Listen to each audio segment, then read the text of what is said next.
मुख्यमंत्री माझी लाडकी बहीण योजनेतील महिलांसाठी मोठी खुशखबर। अखेर राज्य सरकारच्या माध्यमातून जी.आर. घेण्यात आलेला आहे। थेट लाभार्थी महिलांच्या बँक खात्यामध्ये हे पैसे जमा केले जाणार आहेत। व्यवस्थित जी.आर. आपण या ठिकाणी समजून घेण्याचा प्रयत्न करणार आहोत। मुख्यमंत्री माझी लाडकी बहीण या योजनेअंतर्गत निधी वितरित करण्याबाबत महाराष्ट्र शासन महिला व बाल विकास विभागाअंतर्गत 30 जून 2025 रोजी हा महत्त्वपूर्ण शासन निर्णय घेण्यात आलेला आहे।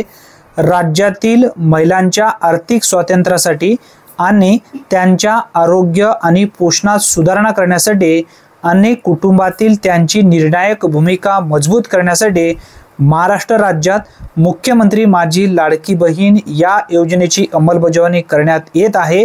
सदर योजनेअंतर्गत पात्र कालावधी दरम्यान राज्यातील 21 ते 65 वर्ष वयोगटातील प्रत्येक पात्र विवाहित, विधवा, घटस्फोटित, परित्यक्त्या आणि निराधार महिला तसेच त्या कुटुंबातील केवळ एक अविवाहित महिलेला तिच्या स्वतःच्या आधार संलग्न बँक खात्यामध्ये 1500 रुपये एवढी रक्कम देण्यात येत आहे।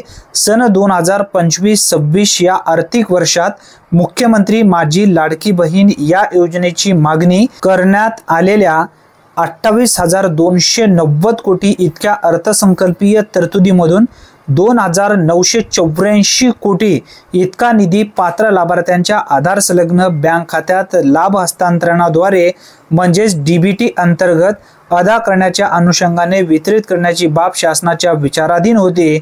यासाठी ही निधी थेट लाभार्थ्यांच्या बँक खात्यामध्ये आजपासून जमा होण्यास सुरू झालेले आहेत। येणाऱ्या 1 ते 2 दिवसामध्ये ज्या ज्या बहिणींच्या खात्यामध्ये आज पैसे जमा झाले नाहीत, येणाऱ्या 2 दिवसामध्ये जून महिन्याचा हप्ता नक्की जमा होईल। धन्यवाद।